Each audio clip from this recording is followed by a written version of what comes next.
IAS అధికారిని శ్రీలక్ష్మి మీద పరోక్షంగా భూమన కరుణాకర్ రెడ్డి తీవ్ర స్థాయిలో ధ్వజమెత్తుతున్నటువంటి నేపథ్యంలో అసలు భూమన కరుణాకర్ రెడ్డి ఐఏఎస్ అధికారిని శ్రీలక్ష్మిని టార్గెట్ చేయడానికి కారణం ఏంటి, దాని వెనుకున్నటువంటి అదృశ్య శక్తి ఎవరు, ఆ టార్గెట్ చేయడానికి ఇటు సజ్జల రామకృష్ణారెడ్డికి ఏదైనా సంబంధం ఉందా, ఐఏఎస్ అధికారిని ఇప్పుడు శ్రీలక్ష్మి గారిని భూమన కరుణాకర్ రెడ్డి టార్గెట్ చేయడం వెనుక విజయసాయి రెడ్డి పాత్ర ఏమైనా ఉందా అనే కోణంలో మనం ఈరోజు పూర్తి స్థాయిలో విశ్లేషణ చేసుకుందాం. ప్రస్తుతం మనతో పట్టున్నారు ప్రముఖ రాజకీయ విశ్లేషకులు, ప్రముఖ సీనియర్ జర్నలిస్ట్ డివిఎస్ గారు. వారితో మాట్లాడదాం.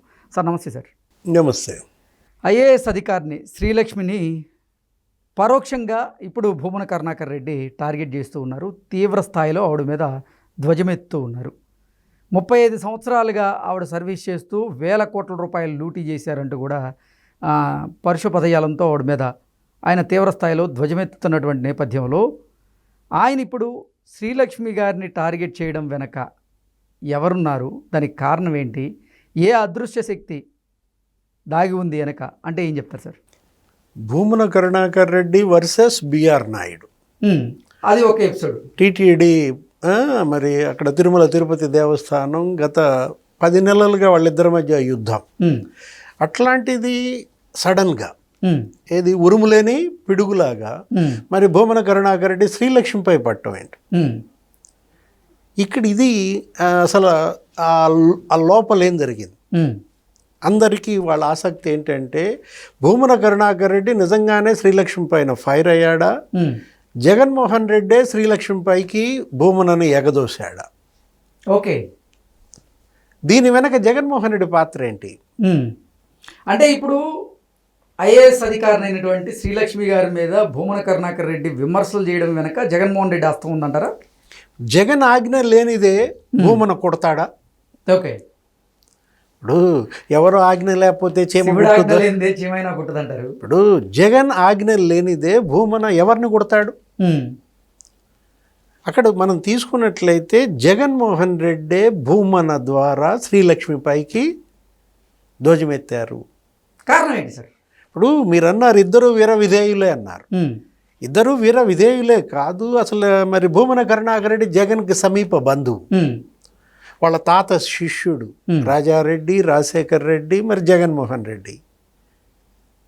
అక్కడ నీకు అర్థం అవట్లా శ్రీలక్ష్మిదేముంది? శ్రీలక్ష్మి కేవలం ఒక ఉన్నతాధికారి, మరి ఐఏఎస్, రాజశేఖర రెడ్డి హయాంలో బెనిఫిట్ పొందింది, క్విడ్ ప్రోకో జైలుకి వెళ్ళింది, అంతే కదా బంధం. జగన్మోహన్ రెడ్డి హయాంలో మళ్ళీ క్విడ్ ప్రోకో మళ్ళీ బాగానే సంపాదించుకున్నారు. ఇక్కడ సాయిరెడ్డి పాత్ర ఏంటి? మరో క్యారెక్టర్. సాయిరెడ్డి మౌనం వహిస్తున్నాడు కదా సార్ ఈ అంశం మీద. విజయసాయిరెడ్డి అప్రూవర్గా మారాడు. లిక్కర్ కేసు ఏది అదే ఇవాళ 12-13 మంది అరెస్టు. కర్త కర్మ క్రియ కేసిరెడ్డి రాజ్. ఇవాళ లిక్కర్ కేసు జగన్మోహన్ రెడ్డి మెడకు చుట్టుకున్న నేపథ్యంలో రేపో ఎల్లుండో జగన్మోహన్ రెడ్డి అరెస్ట్ అంటున్నారు, నారాయణ స్వామి అరెస్ట్ తర్వాత. అంటే ఇప్పుడు లిక్కర్ కేసులో సాయిరెడ్డి అప్రూవర్గా మారిన దీంట్లో సాయిరెడ్డికి శ్రీలక్ష్మికి ఉన్న రిలేషన్. ఎందుకంటే ఆమె ఏంటి తెలంగాణ క్యాడర్. జగన్ సీఎం అవగానే ఆమె ఏంటి ఏపీకి రావాలని చాలా ప్రయత్నించింది, రానివ్వలేదు. అలాంటి స్థితిలో సాయిరెడ్డి ఆమెను తీసుకుని ఢిల్లీ వెళ్ళడం, ఢిల్లీలో మకాం, కేంద్ర పెద్దల్ని ఒప్పించి జగన్ ద్వారా ఫోన్లు చేయించుకుని ఆమెని మరి ఏపీ క్యాడర్కి తేవడం. అంటే ఆ బంధం మామూలు బంధం కాదు.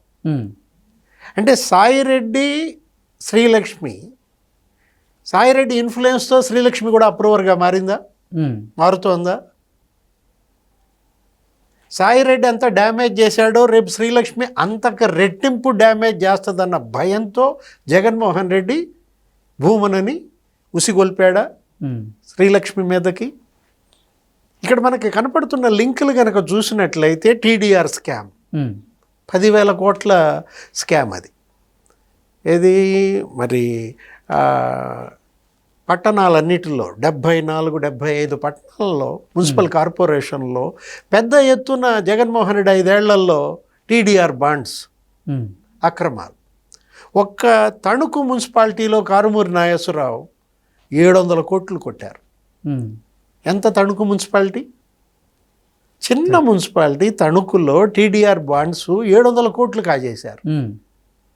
ఒక తిరుపతిలోనే భూమన అభినవ్ రెడ్డి లేకపోతే ఈ కరుణాకర్ రెడ్డి వీళ్ళ మీద 2000 కోట్లు టీడీఆర్ బాండ్స్ అవినీతికి పాల్పడ్డారని. తను ఏమంటాడు ఇప్పుడు? కరుణాకర్ రెడ్డి ప్రెస్ మీట్ పెట్టి నేను ఒక మరి వాళ్ళు రోడ్లు వేపించాను తిరుపతిలో, ఆ రోడ్లన్నిటిపైన ఆమె వసూళ్లు చేసిందంటాడు. నువ్వు ఎమ్మెల్యేగా ఉన్నప్పుడు 5 ఏళ్ళు జగన్మోహన్ రెడ్డిలో ఈ ఆరోపణలు చేయలేదే?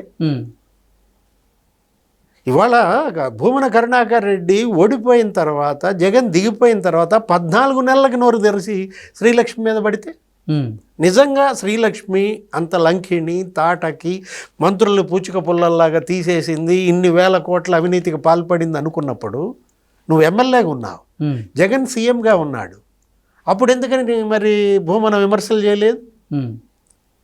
అసలు ఎందుకని అడ్డం పడలేదు తెలంగాణ కేడర్ నుంచి ఏపీకి రానికుండా?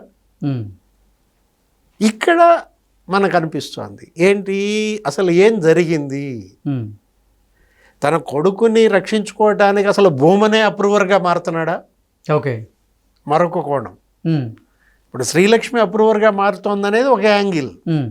సాయిరెడ్డి శ్రీలక్ష్మిని కూడా మరి ఇన్ఫ్లుయెన్స్ చేసి నువ్వు ఈ ప్రభుత్వానికి సహకరిస్తే కొంతవరకు గట్టెక్కుతావమ్మా, ఏం జరిగిందో మొత్తం చెప్పేసాయి. జగన్మోహన్ రెడ్డి, భూమన కరుణాకర్ రెడ్డి, కారుమూరి నాగేశ్వరరావు, ఎంవివి సత్యనారాయణ ఎక్కడ విశాఖపట్నం, అక్కడ కొన్ని వేల కోట్ల టీడీఆర్ స్కామ్స్. అంటే వాళ్ళందరినీ ఇవాళ అరెస్టులు తప్పదా? శ్రీలక్ష్మి గనక అప్రూవర్గా మారి టీడీఆర్ బాండ్స్ కుంభకోణం గుట్టు గనక బయట పెడితే, ఎలా అయితే సాయిరెడ్డి గనక లిక్కర్ కేసు బయట పెడితే, మరి టీడీఆర్ బాండ్స్కి కర్త కర్మ క్రియ ఎవరంటావు? అన్నిటికీ జగన్మోహన్ రెడ్డి. ఓకే, కర్త ఆయనే, కర్మ ఆయనే, క్రియ ఆయనే. వీళ్ళంతా ఏంటి పావులు మాత్రమే. కాకపోతే కారుమూరి నాగేశ్వరరావు కొంత బెనిఫిట్ పొందాడు. అక్కడ ఎంవివి సత్యనారాయణ కొన్ని 100 కోట్లు కొల్లగొట్టారు. ఇక్కడ భూమన కరుణాకర్ రెడ్డి కొన్ని 100 కోట్లు కొల్లగొట్టారు. ఏదైనా ఒకటి మాత్రం వాస్తవం, ఏది? జగన్ ఇవాళ అతని ఇది లేకుండా, అనుమతి లేకుండా భూమన కరుణాకర్ రెడ్డి అతని ఈ విషయంలో నోరు తెరవటం జరగదు. దీని స్క్రిప్ట్ కూడా జగన్మోహన్ రెడ్డే భూమనకు పంపాడా? ఓకే, ఇప్పుడు లంకిణి అన్నాడు, లేకపోతే ఏమన్నాడు తాటకి అన్నాడు, పూతన అన్నాడు. ఇప్పుడు పూతన శ్రీలక్ష్మి అయితే కంసుడు జగన్మోహన్ రెడ్డి. ఓకే, తాటకి శ్రీలక్ష్మి అయితే మరి కంసుడు జగన్మోహన్ రెడ్డి. ఇప్పుడు విజయసాయి రెడ్డి మాట విని శ్రీలక్ష్మి అప్రూవర్గా మారుతుంది అని భావించే జగన్మోహన్ రెడ్డి శ్రీలక్ష్మి మీద భూమన కరుణాకర్ రెడ్డిని ఉపయోగించి విమర్శలు, ఆరోపణలు చేయిస్తున్నారా అంటే ఏం చెప్తారు సార్? అది వాళ్ళ బయటికి రావాల్సిన అంశం. దానిపైన నిగ్గు తేల్చాలి. అసలు టీడీఆర్ బాండ్స్ పైన మరి విజిలెన్స్ రిపోర్ట్ సిద్ధమైపోయింది. ఒక తిరుపతిలోనే మరి వాళ్ళు చాలా తక్కువ చెప్పారు. 150 కోట్లు ఖజానాకి నష్టం అంటున్నారు. తిరుపతిలో 150 కోట్లు కాదు, 1500 కోట్లు ఖజానాకి నష్టం. అక్కడ బాధితులంతా మీటింగులు పెట్టారు, ఛానల్స్ అందరినీ పిలిచారు. మా భూములు పోయాయి, మాకు డబ్బు రాలేదు, మా చెక్కులు వాళ్ళు మార్చేసుకున్నారు. దీని మీద ఒక సిట్ వేయాలి, స్పెషల్ ఇన్వెస్టిగేషన్ టీము. మరి వాళ్ళ ఆ లిక్కర్ కేసులో వాళ్ళు కనుక ఫ్రీ అయితే మళ్ళీ రాజశేఖర్ బాబు, మళ్ళీ సుబ్బరాయుడు మరి దీని మీదకి వస్తారా సిట్టు? ఇప్పుడు ఒకటి ఇక్కడ ఇష్యూ ఏంటంటే మనం తీసుకోవాల్సింది విగ్గుల గురించి, లేకపోతే పట్టు చీరల గురించి మీరు ఇంట్రోలో చెప్పారు. ఇప్పుడు నువ్వు కొనిపెట్టావా విగ్గులు? నువ్వు కొనిపెట్టావా 1,50,000 చీర? అక్కడికి బిల్లు లేదో భూమన కరుణాకర్ రెడ్డి కట్టినట్టుగా, ఆ షోరూమ్ బిల్లు లేదో జగన్మోహన్ రెడ్డి, సాయిరెడ్డి కట్టినట్టుగా 1,50,000 పెట్టి చీరలు నాకు తెలుసు అంటే కరెక్ట్గా నువ్వే కట్టావన్నమాట. లేకపోతే విగ్గులు 50 లక్షలు పెట్టి విగ్గులు 11 విగ్గులు ఉన్నాయంట, మెంబర్లతో సహా చెప్తున్నారు. ఇది తప్పు. ఏది? నీతో సఖ్యతగా ఉన్నప్పుడు ఈ విగ్గుల భాగవతం చెప్పలేదే, ఈ పట్టు చీరల భాగవతం ఆ రోజు ఎందుకు మాట్లాడలేదు? 5 ఏళ్ళు శ్రీలక్ష్మి గురించి ఒక్క మాట పల్లెత్తి అనకుండా ఆమంట మంత్రులను పూచిక పుల్లల్లాగా తీసేసుద్దంట. ఎవరు ఆ మంత్రులు? పట్టణాభివృద్ధి శాఖ మంత్రిగా పనిచేసిన ఆయన ఎవరు? ఆ పూచిక పుల్లలు ఎవరు? వాళ్ళు ఎందుకని నోరు తెరవటల్లా? భూమన కరుణాకర్ రెడ్డి చేసిన ఆరోపణలపై శ్రీలక్ష్మి ఇంతవరకు నోరు ఎందుకు తెరవల్ల? జగన్మోహన్ రెడ్డి ఎందుకు నోరు తెరవల? అంటే అర్థం ఏంటి? ఇక్కడ కనపడుతోంది, నీకు స్పష్టంగా కనపడుతోంది స్క్రిప్టు. జగన్మోహన్ రెడ్డి చెప్పాడు, సజ్జల రాశాడు, భూమన పలికాడు. Okay okay sir, thank you so much.